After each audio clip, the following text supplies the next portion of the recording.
Hey YouTube, Turtleags here, bringing you another AFK journey video. This is probably my 6th or 7th take due to technical difficulties, as well as some feedback from Twitch chat. And actually, because of this video that you're about to see should be the most refined drill runs video you've ever seen in your life. And Twitch chat, you can say hi to YouTube, hopefully for the last time. You can say hi to YouTube, your mom, your future self, anyone you want. Okay, so basically the way we're going to break down this video is first, I'm going to talk about the optimal pathing. We'll talk about the most important enemies kits. And then we'll go over the team suggestions, and then finally just wrapping up with some final thoughts. So let's go over the pathing first. And I have a very good visual that I constructed here. As you can see, I divided the squads into 3. You have the 6 whales in the beginning at the top, denoted in Team Red or Team 1. Then you have the squad, the 12 members, guild members, who will enter the bottom left tower. That's denoted in green. And as you can see here, I even designated, you want to have at least 2 heavy hitters in each tower, which is why I actually say the names of specific people in my guild. So basically in Team Red, Kale, Overzealous, Ragnarok, Orgrim, WWW, and myself, Turtleags, we are 6 of the highest strength members in our guild. So I had all 6 of us enter and take the 6 slots in the top tower, because what we're going to do is we're going to go straight down and meet Shadow Aaron right away, and then Shadow Merrily after that. And then while we're handling that, Lord Cheez-Its, Bayfree, and company are going to enter from the green side, what I highlighted in green. They're going to go 2A, 2B, and the idea is that the members in red, the whales, will go straight down, and then 1A, then 1B. Then after they defeat Shadow Merrily, they will kind of split 3 and 3 for the 1C paths to try to connect the whale path with the green and the blue path, if you will. And the green team are going to go 2A, defeat the first tower, and then they're going to go straight vertical up. They're going to ignore the outer wings denoted by paths 5 and 6 for the time being. I'll explain why later on. Basically, you want to connect all 30 of your guild members together. You guys who have done drill runs before probably know what that means. You connect all the paths so that they light up. You're connected that way. All 30 of your guild members can start doing other things together in unison. So once you have cleared paths 1, 2, and 3 and have met, and now you're moving as one unit, as a guild, then you're going to go here to the top portion, and now you're going to start going for A, for B, for C, for D, for E, for F. Basically, the idea is that the majority of your guild is going, let's say your weaker guildmates or lower strength guildmates will create 3-man teams and do whatever the 36 attacks to unlock the path to the first tower. And then while the whales are taking down that tower, the rest of your guildmates are illuminating all the paths, right? 4B, 4C, 4D. That way your heavy hitters can, take down those towers swiftly. And then once you take care of that, then you're going to go back. You're going to just focus on the left wing first, number 5. Capture that stronghold, that giant angel statue. And then you're going to take path 6, take over that stronghold. And then by doing exactly what I just mentioned, you're going to light up 100% of the map. And then finally, you're going to face the boss. Okay, and the boss is going to be the Grim Executioner here at the top. So I do want to speak briefly on the mini bosses before I talk about the Grim Executioner himself. And this will basically determine the teams that we're actually going to bring. So first I want to speak about Shadow Aaron as well as Shadow Merrily, because both of these heroes are anti-physical damage dealing teams in different ways. First, let's talk about Shadow Aaron. Basically, in a nutshell, he is able to reduce the haste of your team, shred the magic defense of your team, shield himself, dodge all physical attacks. We're talking about Aaron here. Aaron will dodge all physical attacks, and he will get stunned if the shield is broken. And then finally, his ult is where he groups you together and does damage to all your heroes that are grouped together and immobilizing them. And so for this reason, mainly because of him dodging all physical damage when he has the shield on, I highly recommend that you bring that at least 2 of your teams are magic damage dealing teams. And I know this is going to make a lot of people monka, especially the less developed team accounts or less developed accounts, because some of our best teams, such as the ones with Kruger or the ones with Tamesia, do physical defense shred. And because Aaron just flat out dodges physical damage, so for that reason, team building might be kind of monka for some of you guys, but don't worry, we will get to team suggestions in a moment. Now moving on to Merrily, she does have a part of her kit that makes it so that, as you can see here, jumps to a distant tile, shoots arrows at all enemies, reducing their energy and gaining physical defense. So it is because of this effect that she has that makes it so that if you do end up bringing a physical damage dealing team, that's fine so long as they do true damage. I'm talking about Corrin, I'm talking about Merrily, heck, even Scarlita, because those physical damage dealers are able to bypass 100% of physical defense when they do true damage. But even if they don't have their true damage online yet, doing physical defense shred on Merrily is still beneficial. And so for this, thankfully, you can still use Corrin, Merrily, and Vala, and you almost have to because, Corrin, he's able to shield your allies, Lucius, he's able to shield your team, that sort of thing. And Merrily just does a lot of damage on you. Another thing I want to emphasize is that these enemies right here, each one of these has some sort of clause at the end where if they become immobilized by control effects, they are immobilized for 3 seconds. And that's actually all of these right here. So if you see any of these kinds of enemies, Aaron teams are your best friends, specifically Aaron teams that have like Arden, Ulsa, Olmus. If you can crowd control these enemies, you can lock them down so that they don't do damage to you, or much damage to you. And actually the same applies to this, because even though these guys don't get additional immobilization for being crowd controlled, but if you even give any of these 3 enemies breathing room, they could make your life miserable by, in the case of the Arachno Defender, he's able to apply shields to an ally, as well as applying poison stacks on your allies. This bird right here is able to reduce the haste of a single target by 60, and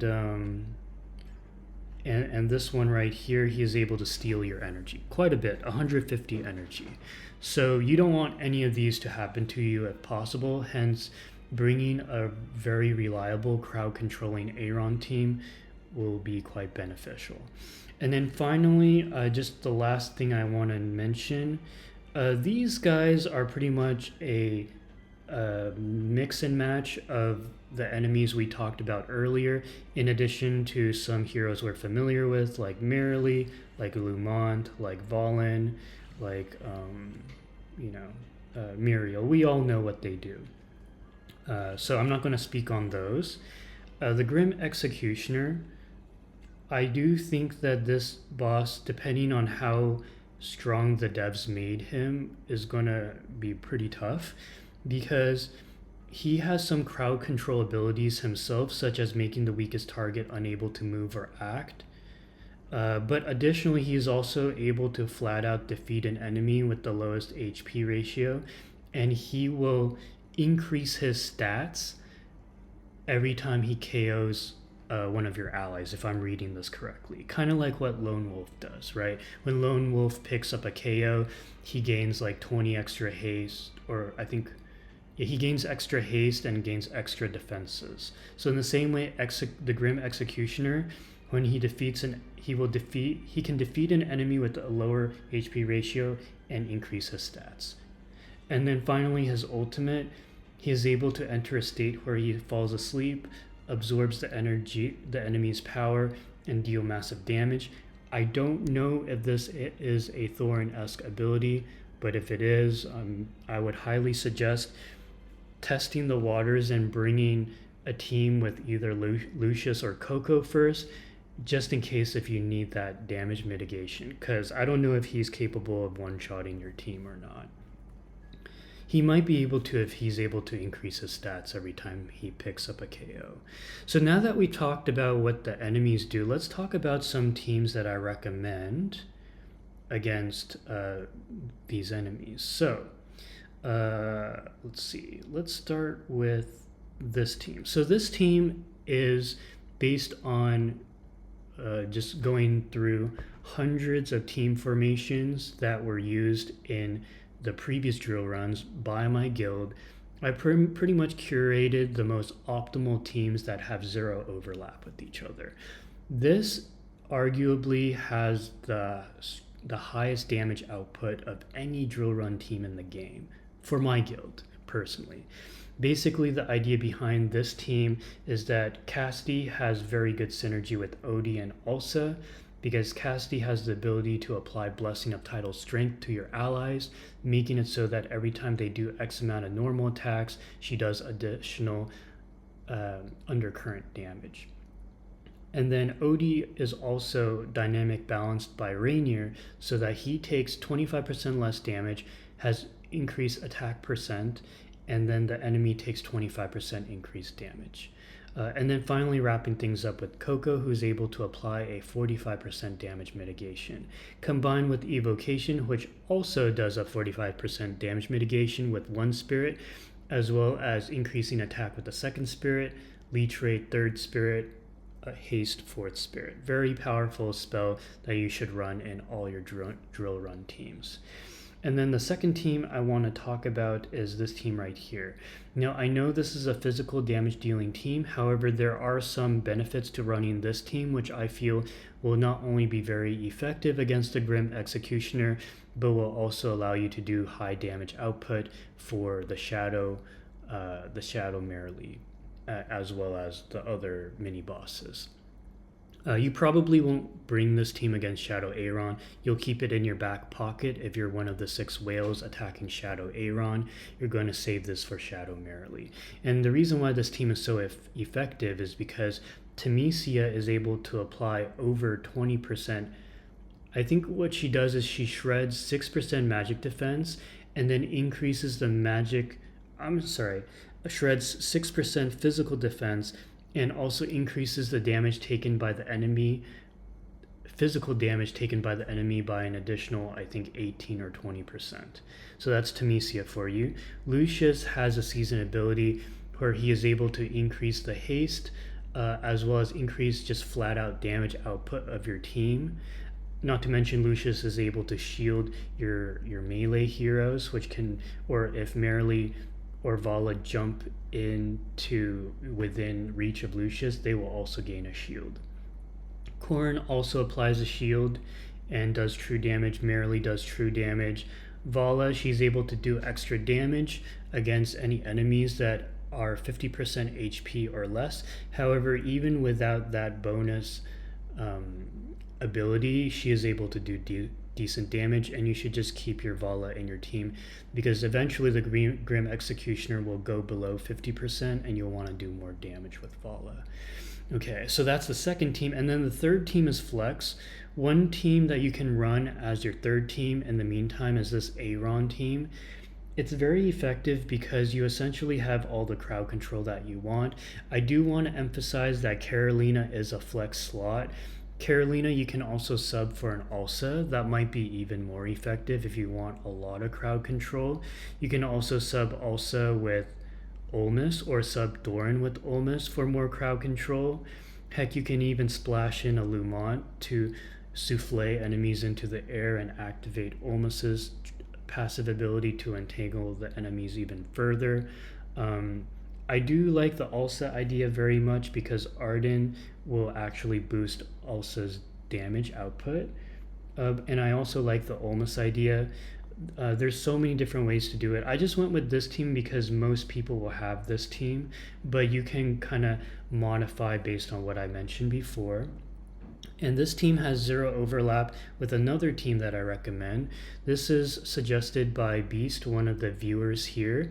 Basically, the way this team works is that I know it's a very whaley team, but this is just another option, guys, where you basically have Talene as the main damage dealer with Ludovic serving as a burst healer to keep Talene ulting. You have Satrana to do the 18% increased magic damage taken by the enemies. That's Satrana's season skill. You have Smokey as a secondary healer who is also able to do some damage himself, as well as be increasing the attack of any allies within his yellow healing aura or blue healing aura. And then of course Frestos providing some damage mitigation for Satrana, who I know some people don't have her built. She is still worth bringing even if you don't have her EX weapon, because the main reason you're bringing her is for the season skill. However, if you do have Satrana Supreme Plus, or at least have her with her EX weapon, she is able to do a decent amount of damage herself.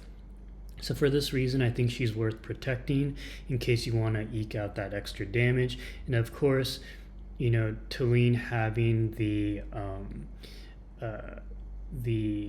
energy regeneration buff from the main Fresto that will increase or improve, her damage output. Now, I have Smokey in the very front because I like the idea of Talene blessing Smokey with the Pyre of Renewal in order for Smokey to stay alive longer, as well as when he dies, if you have an EX15 Talene, Smokey will revive, thus continuing your run.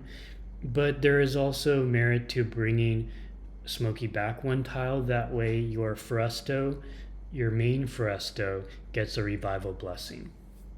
Up to you guys. So anyways, that pretty much wraps it up for suggested team formations. The last thing I want to talk about are the individual buffs. Let's just speak on them briefly. So in terms of the buffs that you get, one buff is this one right here. Increases all allies' damage dealt by 50% in boss stronghold battles. Supreme Plus heroes receive an extra 250% damage boost when the EX weapon reaches level 15. So that is something that your whales can take advantage of. I think these are just mainly capture bonuses. And then here, Aaron, capture bonus. Okay, and then the buffs here. So you get to choose one of these two buffs. One buff increases all allied damage dealt by 150% in elite stronghold battles. That refers to, say, like Merrily or Aaron as examples. And then here increases all allied damage dealt by 250% in Passage Brawl. Passage Brawl are the mini attacks you do along the way. For me personally, I think Elite Stronghold makes a lot more sense if you have a whale team. And if you have like a free-to-play team, I think this is still the best, but if you have some guildmates who are struggling to even use 3 heroes per attack on the passages, then you could consider picking up this. Although I personally prefer True Potential.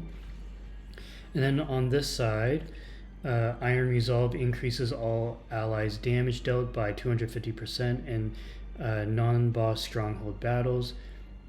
Non-boss stronghold battles. Triggered if there are more than 4 non-summoned enemies when a battle starts. And this one increases all ally damage by 150%. Bloody Blood triggered if there are 2 or fewer non-summoned enemies when a battle starts. Okay. Non-boss stronghold battles. So that's referring to these right here. So these 6 right here, there's the 4 non-boss strongholds, and then here's the 2 non-boss strongholds. You know, if you have strong enough whales, it shouldn't matter too much. But if your whales are struggling, I probably would recommend... I probably would recommend the... I don't know, guys. Chat, what do you guys think? I mean, these small fry are kind of monka, but...